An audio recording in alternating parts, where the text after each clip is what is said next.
لسه جاي من الجيم من شويه، حصل موقف كده. يعني انا حبيت بس اشارككم الموقف وفي نفس الوقت اقول فيه معلومه بشكل عام. انا كنت في الجيم، انا حاليا شغال برايفت بس، تمام. فانا مدرب خاص، فالمفروض ان انا لما بنزل في مكان، سواء المكان فيه مدرب مفيهوش مدرب، انا ملزم بالناس اللي معايا بس. يصادف النهارده ان انا نزلت في وقت المكان ما كانش فيه مدرب لظروف ما، اجازه، ظروف طارئه، يعني كان مفيش حد غطى مكان. حصل موقف.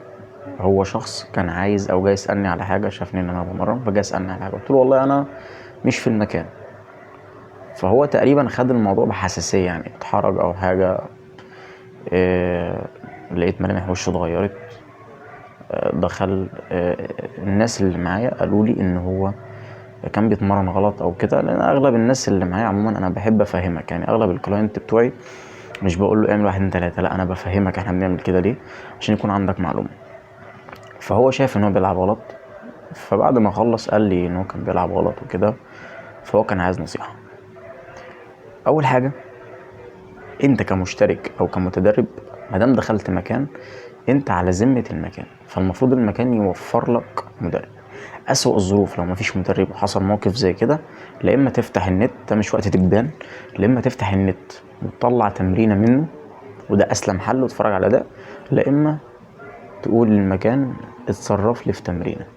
لكن تخش بشكل عشوائي ممكن تدفع تمن ده اصابه تزعلك على نفسك. نيجي للنقطه التانية، وهي النقطه الشخصيه.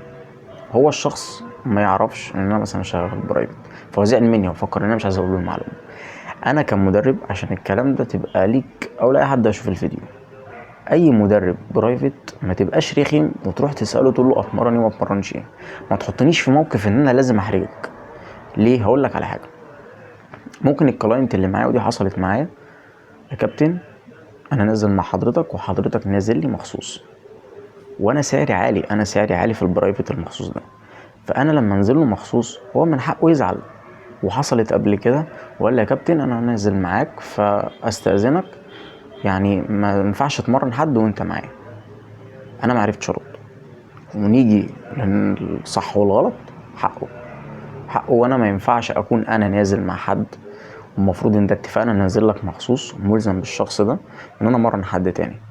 فاول حاجه واخر حاجه، ما تحطنيش في موقف انا كمتدرب او كمدرب برايفت. انا متكلمش، انا بتكلم بشكل عام.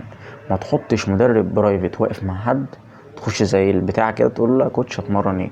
المشكله ان السؤال ما بيبقاش عابر. يعني انا ممكن تقول لي، في ناس بتخش تقول لي اعمل كذا ولا كذا، اقول له لا اعمل كذا، انا ما عنديش مشكله بدي. لكن تخش تقول لي بقى اعمل ايه واعمله ازاي ونروح مع بعض، تعالى وريني، تعالى وريني، لا انا مش في المكان. وفي ناس بتاخد حق مكتسب.